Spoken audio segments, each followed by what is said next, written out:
Humanity has always strived to push boundaries and conquer new frontiers in the realm of long-distance flights.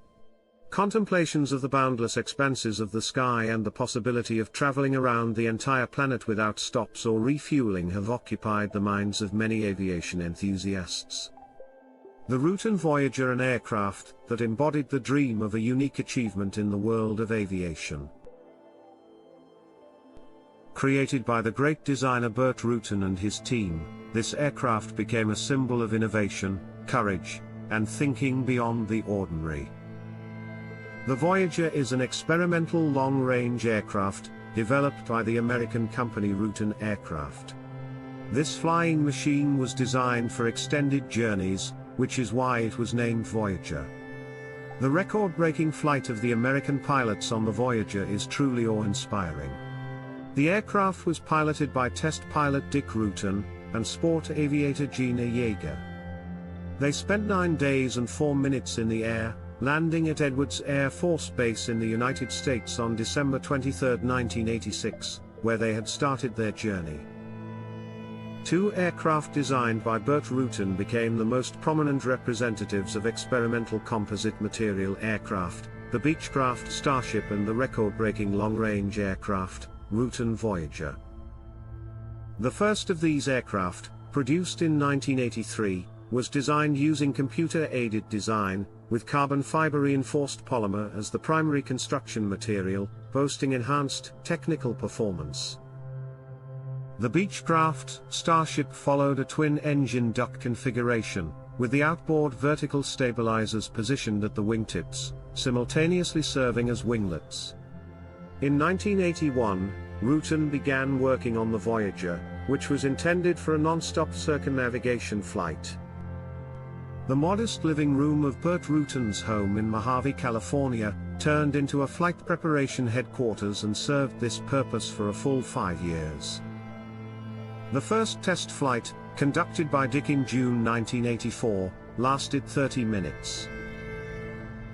The estimated maximum flight time without landing was 14 days, covering a distance of 45,060 kilometers. The flight range primarily depends on the ratio of fuel weight to the aircraft's takeoff weight. The empty mass of the Voyager was merely 2,250 pounds, with a fuel mass of 7,011.5 pounds. The takeoff weight amounted to 9,694.5 pounds. Increasing fuel capacity poses a particularly challenging problem for small aircraft. On the Voyager, the fuel capacity was increased through the implementation of a dual spar arrangement.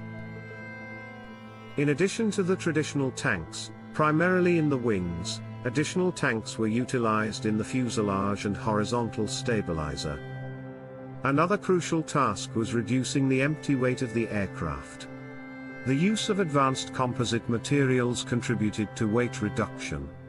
For instance, the primary carbon fiber reinforced polymer used was 5 to 10 times stronger than steel and significantly lighter than conventional aluminium alloys.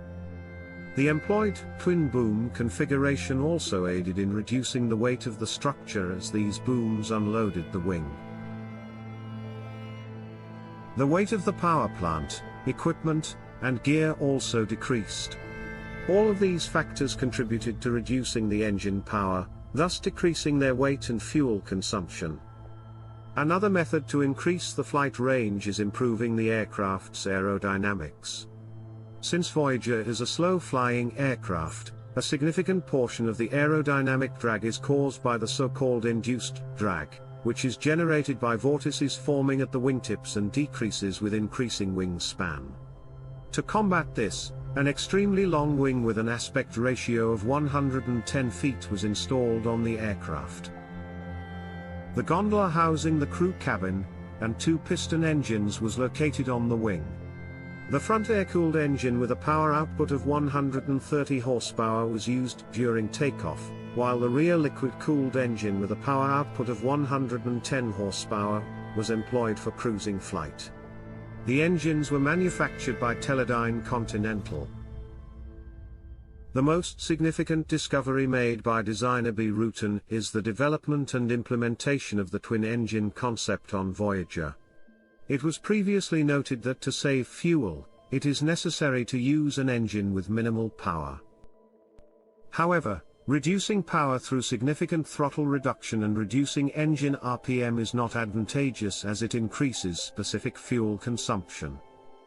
In this situation, the decision to use two functioning engines during the initial phase of the flight and only one engine during the remaining period, when fuel consumption has reduced the weight of the aircraft, proved to be very advantageous. When the aircraft was first rolled out of hangar number 77 at the Mojave Airfield, the gathered specialists and journalists were amazed by its striking resemblance to a gigantic prehistoric bird, a pterodactyl. On December 14, 1986, the Voyager, accelerating to a speed of 70 miles per hour on the runway, struggled to take off. The fully loaded wing, despite its increased flexural rigidity, exhibited significant bending. At the end of the takeoff run, as strong elastic bending oscillations of the wing began, the swinging wingtips struck the surface of the runway several times. The winglets detached, the left one on the ground, and the right one in the air. However, these minor issues did not lead to the decision to abort the flight. During the first 2 days of the flight, Dick was in control of the Voyager almost continuously, occasionally handing over control to Gina or engaging the autopilot. On the third day, in the area of the Philippine archipelago, a rare moment occurred when, at the insistence of the expedition's doctor, who remained at the Mojave Airfield, the autopilot was activated. The cabin was small, and Dick dozed off, resting his head on the pilot's seat, while Gina positioned herself to the right, surrounded by instruments and necessary items. The cabin was equipped with various instruments, water, and provisions. During the final stage of the route, the rear engine failed, and Gina had to manually feed fuel to it. In the end, Dick and Gina endured this arduous 9-day trial of continuous noise, rough turbulence, and the discomforts of the small aircraft cabin, and they successfully completed this historic flight at Edwards Air Force Base. Over the course of 9 days, the Voyager covered a distance of 26,000 miles.